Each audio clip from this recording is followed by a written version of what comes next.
the headquarters of Ramsey Solutions, this is the EntreLeadership Podcast, where I take calls from leaders like you about what it takes to win at any stage of business and leadership. I'm Dave Ramsey, your host, with over 30 years of experience in the trenches, which means I'm not only old, but I'm grouchy. No, I'm kidding. We're here to help you with your business and whatever's going on. Been there, done that, and got all the T-shirts. I'm just telling you. We have had some fun running this business, and we've shed some tears running this business over the years. It's part of the process, and we're here to share that with you. If you're looking for highbrow theory from a finance professor who's never made payroll, you're in the wrong podcast, because this is the stuff we do every day. Give us a call if you want to be part of it. Emily will get back to you. She's our phone screener and associate producer. She'll make this happen for you. Yeah. The phone number is 844-944-1070, and she's not grouchy. All right. Isabel is with us in Charlotte. Hi, Isabel. How are you? Good. How are you doing, Dave? Better than I deserve. What's up in your world? Not much. I'm just super excited to be here. Great. How can I help today? Awesome.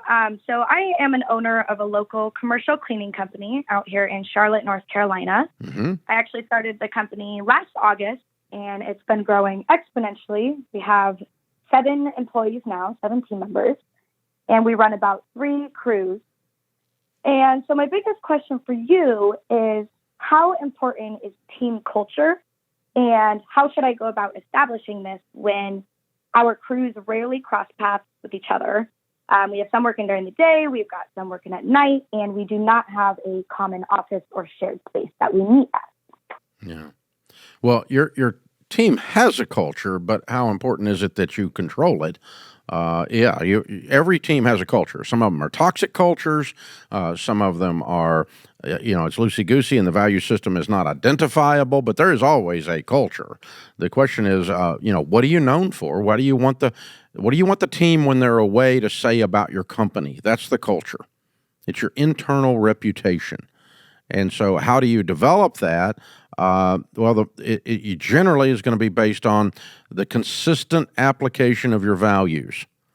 And so you state your values, what they are, over and over and over and over to the team, and then you enforce those values. And people that are in violation of those values continuously as a pattern don't get to be part of the team. And that's the culture. And we're looking for people that are going to align with those values to be on the team, and that can then keeps the consistency of the culture.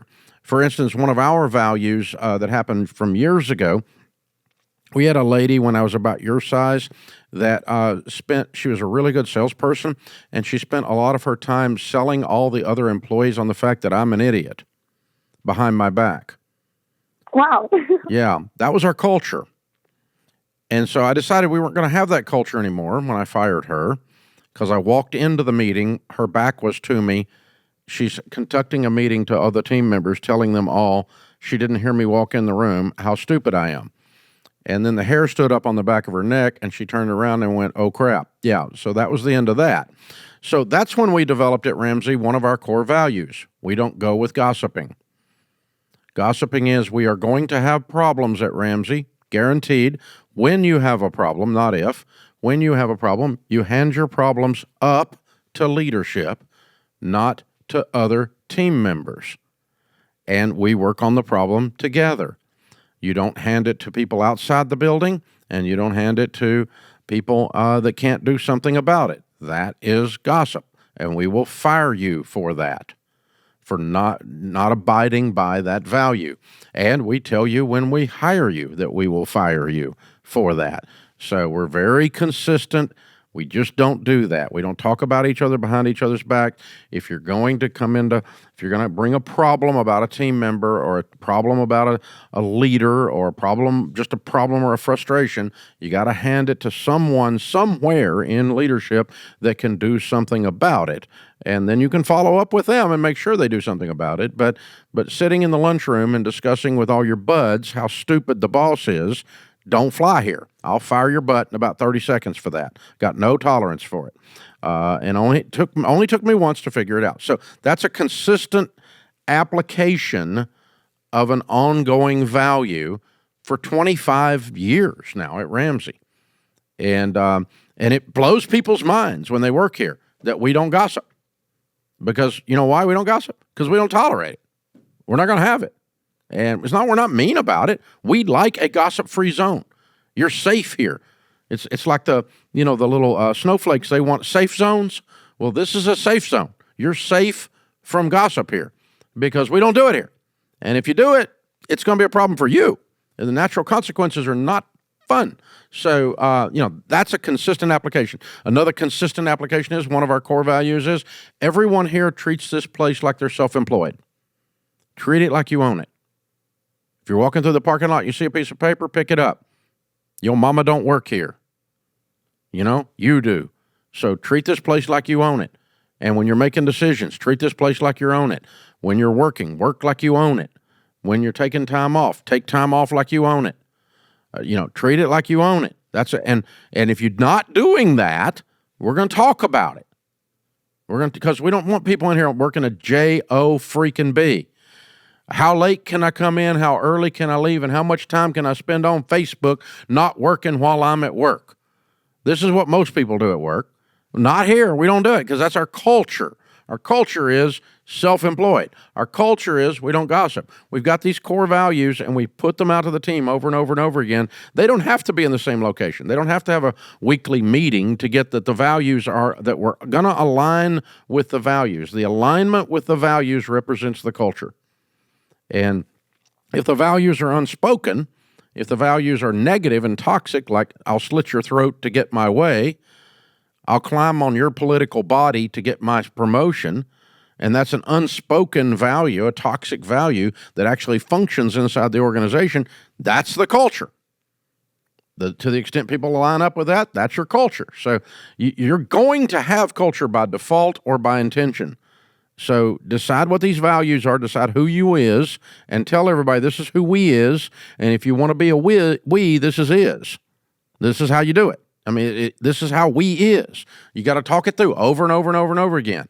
And everybody you're interviewing, everybody you're exiting, when you tell people why someone exited, I'm not being mean, I'm not throwing people on the bus, I'm not shaming people, but we don't do that here. We don't do that here, and so that's the kind of stuff you deal with. And so the more you discuss that kind of thing, we're hardworking, we're generous, we have a sense of humor. And so if you're going to be a we, you got to do these things, whatever your values are. And you've already started to establish some values because you're having exponential growth, and they're positive values, not toxic values. So just identify those and then get everybody understanding that this is what got us here and this is what's going to take us there. And that's going to get us where we want to go, for sure. So head that way. Good plan. Hey, you're awesome, Isabel. I'm so proud of you. Love the fact you're growing so fast. You a getter, girl. Get her. This is the EntreLeadership Podcast.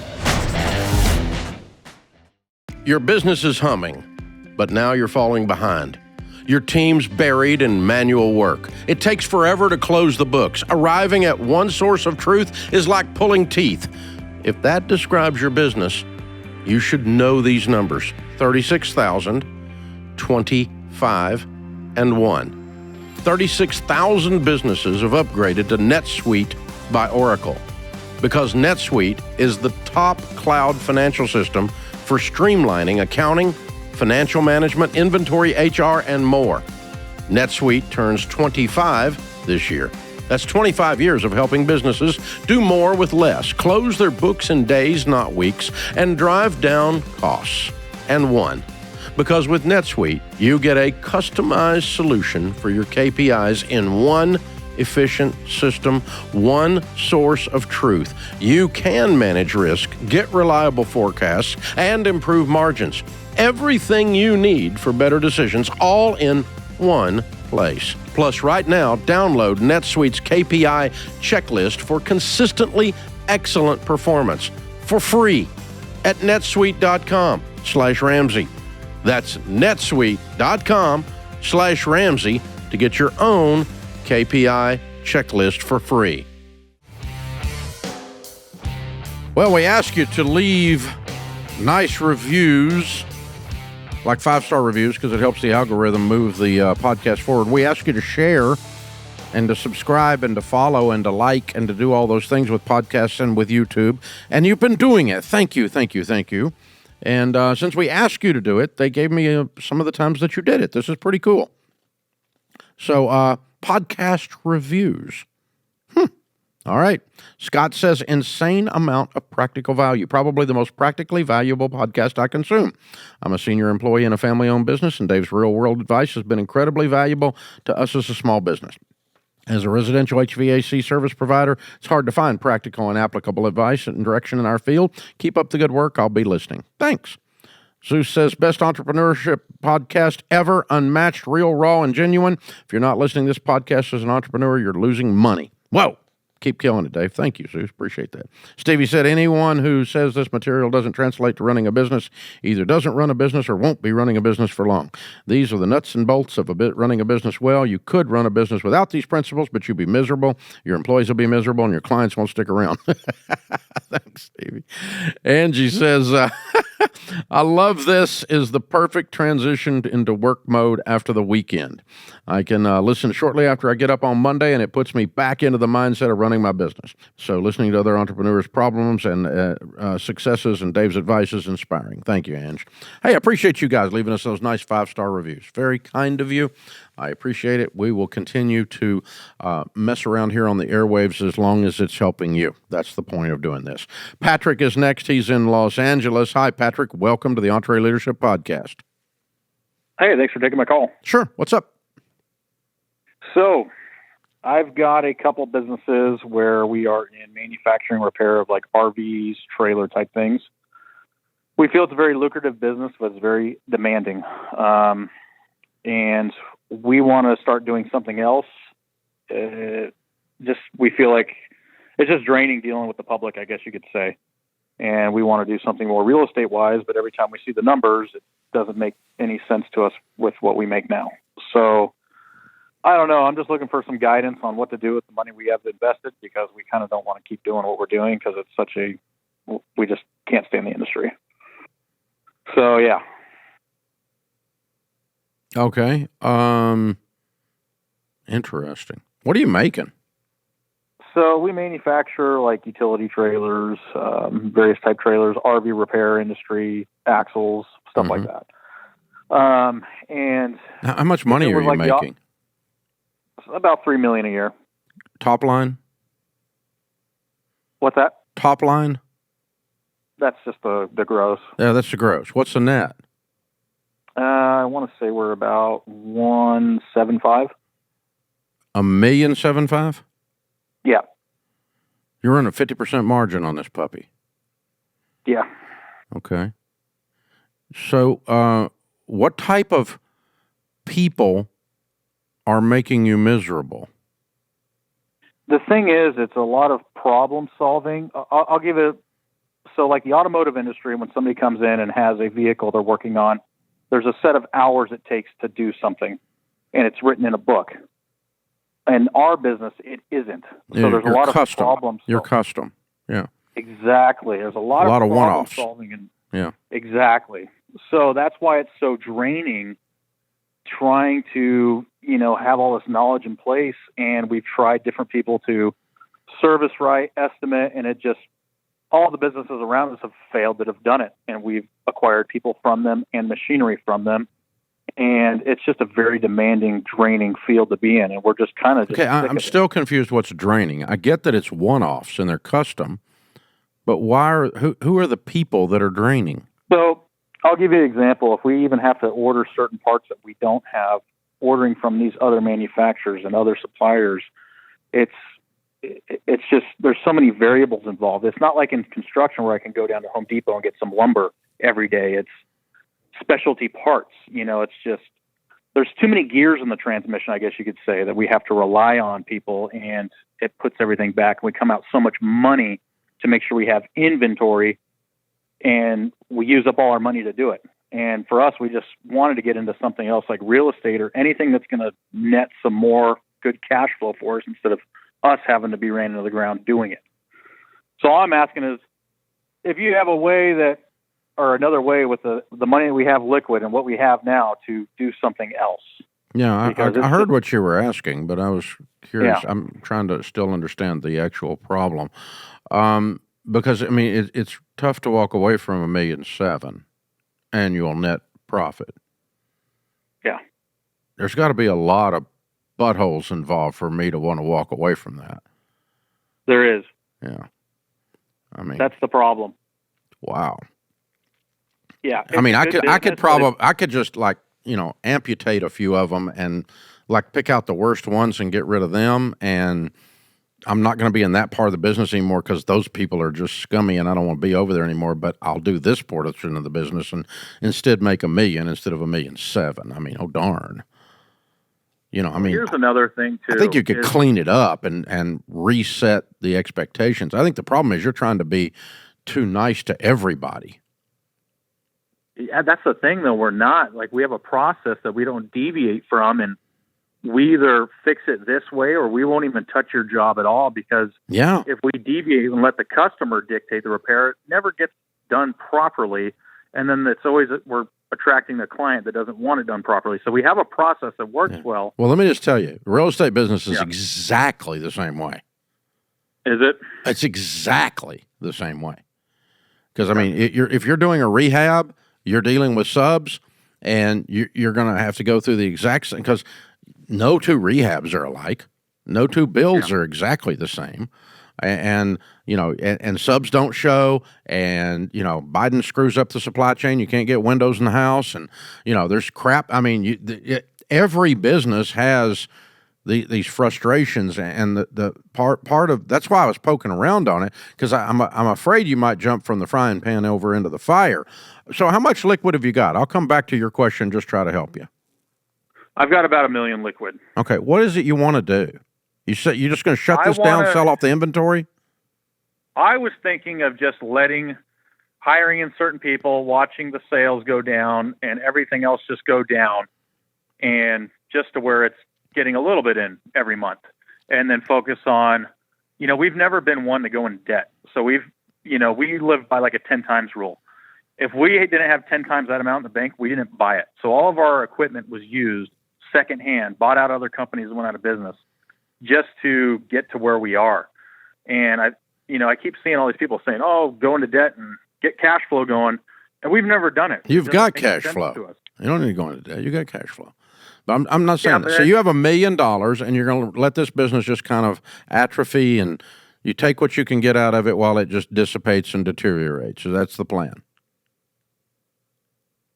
Ideally, I'd never do that. But well, that's what you just told me. Yeah. I get tired of waking up next to the wife and just seeing the hell through the eyes. And like, this just is another day of just dealing with. Does she work down there? Oh yeah. Okay. Let me stop one more time. What do you want to do with the $1 million? I want to get some cash flow coming in every month that requires a lot less people involved. I don't know if it's what can you live on? I don't know if it's well, that's the other thing. I don't know, because I live a pretty good life. We do what we want when we want, but yeah, you got $1.7 million coming in a year. Yeah, it generally will get you where you want to go. Yeah. Okay. But it never seems like it is. I always feel broke. Like right now, I feel broke. Why? Because I think maybe the people we hang around that just, I don't know if they're credit card captains or what they are, but they make $3 million a year. I mean, yeah. I have no idea. Yeah. I don't ask, but I just know we're not in debt, and that's good. Comparison is the thief of joy. Okay, so yeah. All right. Let's. Because I mean, you could take $1 million and put it in a mutual fund; it'll make $80,000 a year in perpetuation. I mean, you can pull 80 or 90, 100 grand off a year if you want to live on that with $1 million and just invest it, and you're done. But that's really not what the question is. The question is, you need to find something you can do with all of these skills that you have, because you have a tremendous entrepreneurial ability. You're really crummy at systems, and you're really crummy at saying no. And what is it your wife does down there that's taking her life away from her? The sales. Is she dealing with all the butthole customers? And that's stolen her joy. Is that what's driving this whole thing? 100%. Fire her. Honey, I relieve you of your burden. I'm going to get someone else to deal with the idiots. You're dealing with idiot savants all day long, and it's stolen your life. I see it in your eyes. You're dying slowly, and your husband is killing you. I am going to set you free of that. What would you like to do, honey? Here's $1 million. I'm going to go get a salesman to do what you used to do so you can breathe again. What would happen then? We've tried it. Who's we? Many times. We've brought somebody in to do it. That's the thing is, if we had a book on how to... No. There's other people can do what she does. Oh, man, if you know, I'd like to say yes, but then when I look around and I see the other businesses we're in, I don't see it. I see them all failing, and I wonder actually how... You think they all fail because of the salesperson? Come on. They're not. Your wife is the only savant on the planet that can pull this off. Come on. I'm not kidding. I'd love to find another business that's just like ours, and I guarantee you can't find it. We've been through them. I have guys that worked at all of them. Yeah. They're working for me now. Mm-hmm. So, and so is she, and it's not working. So I think we found the key here, Patrick. You think that you can't survive without her doing this, and it's taking her joy, and she is not fun because of that, and you're not fun because she's not fun. Happy wife, happy life. And if you fix this, I think you're going to like your business again. Because I think you've got a really cool business, actually. You just need to get above it. You're just way too torqued out about every little thing in it. And, fire a few customers, get somebody to do what your wife does, and you know, start being a little harder to get along with on some of these things. Take a few, figure out what percentage of these jobs are causing all the stress, and don't take those types of jobs. You know, we figured out there's certain kinds of things around Ramsey, certain types of industries we just don't work with. We have a large customer today that came in and started telling us the way things that were going to be, and I sat down with my leadership team and they said, "What are we going to do?" And I said, "Well, just tell them we'll miss you." I mean, that's, you know, sad, but that's not how it works here. So, you know, it's just, you need to do some of that, man. You know, and because there's some of these jobs, some of these vendors. I bet you if you took 10% of the bad vendors, 10% of the bad jobs, and 10% of the bad team members, 15%, and cleaned them out, you could probably have a lot more joy. And part of that is your wife hates what she does. And you've become convinced that she's the only one on the planet that can do it, and that's absolute bullcrap. That's just bullcrap. There's no single thing that only one person can do. There's only one job that was ever that way, and Jesus had it. And she ain't Jesus. So he's the only one that could do that job, but that's the only job that only one person on the planet can do. That's it. So somebody else you can skin this cat another way and let your wife have her smile back. You've got too good a thing going, and you're gonna go do the same crap in another business is the problem, because you're gonna be the common denominator. So I don't think you're gonna find great joy in one of these other things. I really don't. I would tell you to do it if I thought you did. I love you. I want you to win. I think what you're doing is freaking amazing, actually. But there we go. Tired of arguing about it. This is the EntreLeadership Podcast. Well, if you've been listening to this podcast for a while, you probably heard me or the other callers mention the stages of business. But how do you find out what stage you're in? The EntreLeadership team just released our new and improved Stage of Business Assessment. It'll help you easily and accurately identify exactly where your business is today, and you'll know what you got to do to move up through the stages then. What's your next thing to level up? By the way, the whole thing's free. Click the link in the show notes or go to EntreLeadership.com to find out which stage of business you're in. Brian is with us. Brian's in Winston-Salem. Hey, Brian, how are you? I'm all right. How are you doing, sir? Better than I deserve. What's up?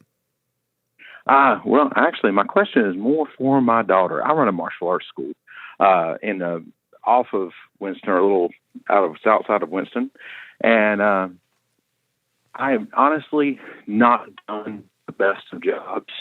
I started listening to your podcast. Your phone is kind of breaking up and going sideways on me. Can you stand in a different place or something, or talk directly into it?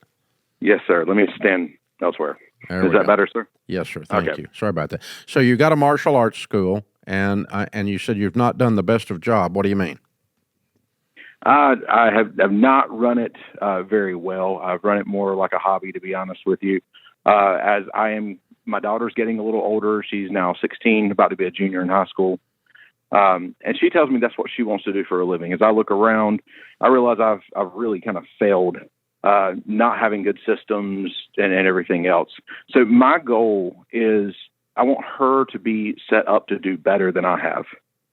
And last year she went through the personal finance or the foundations of personal finance for high school. She's homeschooled. And then this year she's going to be going through the foundations in entrepreneurship from you guys as well. And I'm just trying to figure out the best ways to deal with this. We actually print our own shirts for our school. So I thought about setting that up as a business and kind of either having her run it or manage it or something so she gets a better foundation in actually how to do this and kind of make that a part of her school curriculum this upcoming year.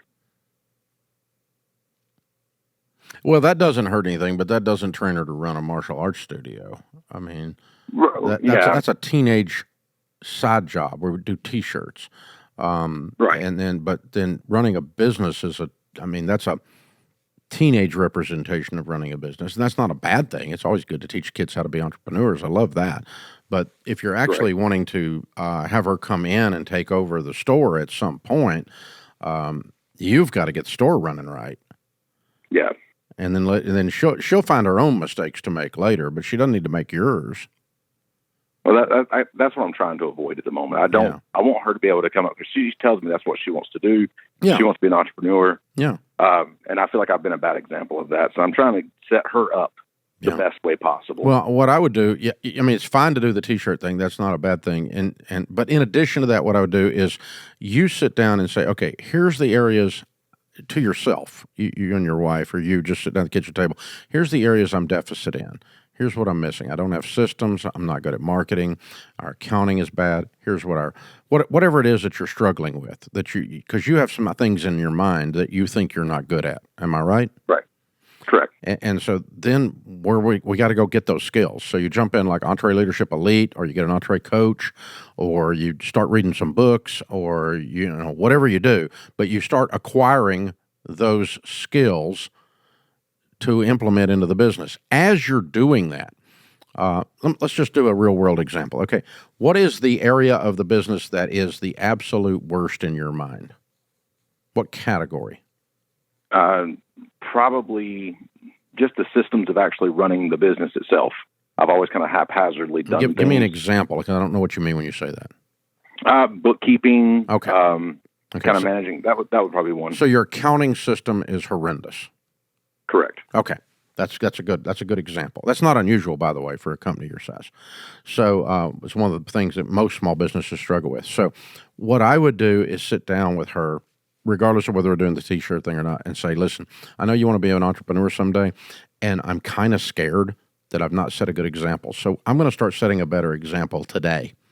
And here's the first thing I'm doing. The first thing I've identified, honey, is the weakest part of our studio is the accounting systems. And I know that, and I've tolerated it, and starting today, I'm not going to tolerate it anymore. So you get to walk beside me and watch me go through the discovery process of how I'm going to put a new accounting system in that actually works, how I find that accounting system by talking to someone who has a very successful studio in another city similar size, and you say, what do you use? And you talk to different software companies, and you look at the stuff, and you try to find something that works, and then she gets to watch you discover it, find it, and then implement it, and go through the pain and the frustration of learning something new and throwing out old broken crap and putting in a new shiny thing. And it takes longer than you thought it was going to, and it's really hard. But she gets to watch you do all of that. Guess what? That is an entrepreneur. Yeah. That's an adult that throws her shoulder back and runs straight into the storm and fixes crap. That's an entrepreneur. That's entrepreneur training. She watches her dad fix stuff he wasn't good at and admitted, and watches this business flourish as a result. And then what's the next one? We're not good at social media. Okay, we're going to freaking learn how to, put this stuff out on TikTok, and we're gonna get some people in here that can teach us this, and they're 14 years old, but we're gonna get them in here, and whatever it is, on to the next thing, and on to the next thing. So, Brian, I started doing that here, 17 years ago. We reached a point in our growth that we had areas of the business that were running extremely well. And I had, okay, God, what is my job now at Ramsey? Yeah, I know it's not to just be on the stage or on the microphone.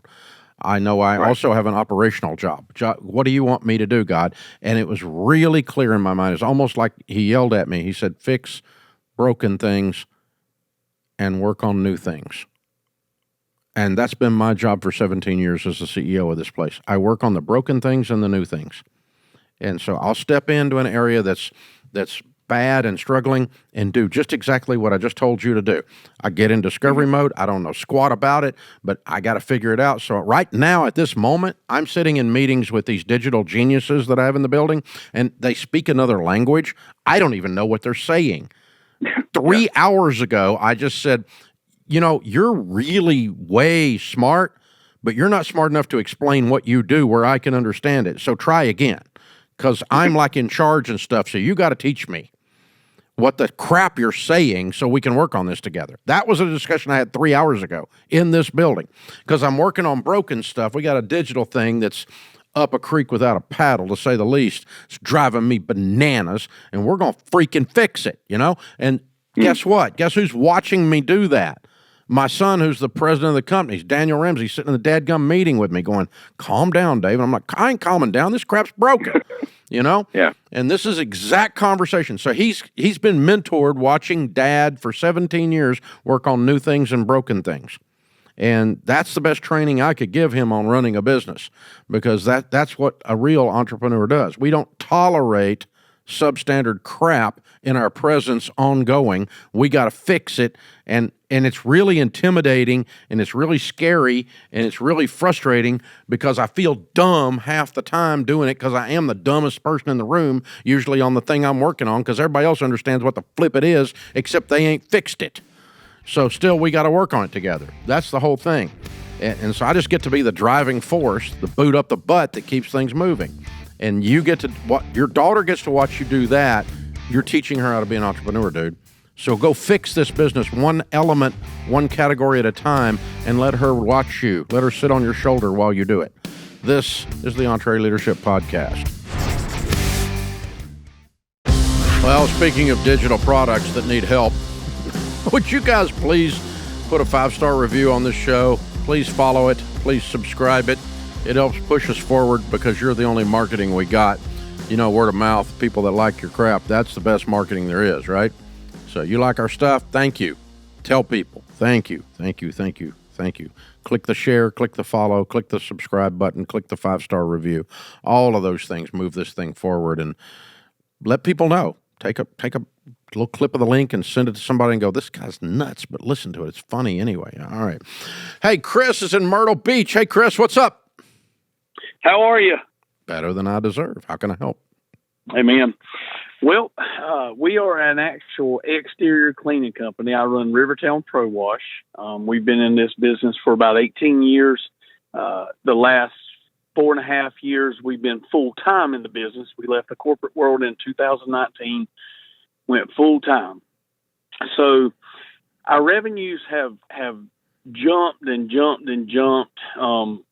19 we did 116, and in 20 we did 205. 21 we did 298, and last year we closed out the year with 547. Whoa! Yeah, and just house washing. So high hockey stick up and to the right, baby. Woo! Yeah, God's been good to us. He's blessed us incredibly. This year we're on track to hit right close to 1 million. So. How many people on the team? So we've got 7 people on payroll. We've got 3 technicians in the field. I've got me and another guy doing sales, and then I've got 2 office staff. One doing the back end office staff, the thank you cards, the follow up emails, and my wife running the front office with scheduling jobs, scheduling customers, answering the phone when the leads come in. So that's our team in a nutshell. Mm-hmm. Our question is, last year we did 547. Our net income, our taxable income off of that was around 85,000.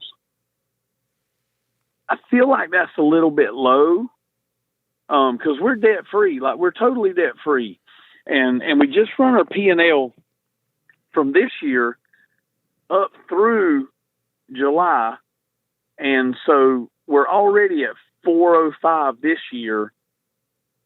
And it says we've got net on the bottom of it at 101,000. But I don't have anywhere near that amount of money in the bank. And my question is, where's all the money going? I can't get my head wrapped around. Who's doing your books? So I've got an external bookkeeper, and he does my taxes and all, and he's a CPA and he's QuickBooks certified. And so he's doing my books, but talking with him is a little bit like talking to somebody that's not engaged, because I can't really, I can't get him to teach me. Yeah, you need to get a new bookkeeper. Okay. Because this guy, his part of his job is to show you how your business is running through the numbers, not just produce a P&L. And he's doing a seventh grader's job of producing a P&L. And because your job is to know your numbers with that P&L's done right will talk to you and tell you things about your business. When you look down that P&L, you'll go, fuel costs shouldn't be that high. Where are we buying our dadgum fuel? Or you'll look down and you'll go, what's the maintenance running on this stupid? We got to get a different brand of washer. These maintenance is driving me nuts. Your business, your numbers on your P&L will talk to you. Or you'll go, we're paying that guy. What? What are we paying him? And you go, what? I look down at and so, there's 3 or 4 documents that you need to be looking at in detail, and you need to allocate in your day at least 2 hours a week to this at your stage, personally. And your job is not to produce the documents, but your job is to look at them and to put someone in place that can teach you what you're looking at. So, yes, you need a profit and loss statement, but it needs to be detailed. And a profit and loss statement has what's called a chart of accounts. It does. And so you've got a list of, categories of what these expenses are. And if that chart of accounts isn't sliced thin enough, it's got big, broad categories, then those numbers aren't talking to you. You got to slice it thinner and let them talk to you. And it will teach you what's going on with the business. These P&Ls should talk to you, and if they're not talking to you, they're not being produced correctly, and if the person that's producing them correctly can't talk to you where you can understand it and where they can help build this, because their job is not to prepare you to do your taxes. Their job is to give you documents that help you run your business, called P&L and called a payables list. Do you have receivables, or do you get paid cash on the barrelhead? No, we're usually cash on the barrel, but we're getting a small amount of commercial starting, and so some of that is 60 and 90 days out. So you got to run a receivables, and then you need a cash flow statement. Where did the freaking, what you said a while ago? Where did the freaking money go?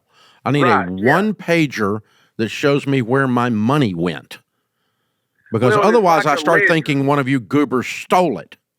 Right. It's like a ledger. Like I'm reading these books on how to run a P&L and how to run documents, and I'm thinking, what is a stinking ledger? So I'm reading through this book, and I'm like, my man's never told me about a ledger. I mean, do I need a ledger's fine. We use a modified cash flow statement, because we don't, you're running on a cash basis, and you should be at your level. Okay. Don't let them get you into accrual. It'll drive you bananas at your stage. Okay. Yeah. Later on, when you're over 10 million, you'll have to go. 12 million, the IRS requires you to go to accrual. So we've been at accrual for years, but we do a modified accrual so we can manage cash, because we live like you do. We live cash to cash. So even though it's got a different set of zeros than when I was your size, but still same principle. So I have a 1-page cash flow statement. I need to know where the money is. Why do I feel like if I'm making this profit that there's nowhere near that in the bank? I need to know why. Right. I need to know why. And you give me a piece of paper that shows me exactly why, and it really is not rocket surgery. I mean, it can be put together, okay? And if this guy's not the guy, he's just he learned bookkeeping, but he doesn't even know enough about business to cause these numbers to talk to you.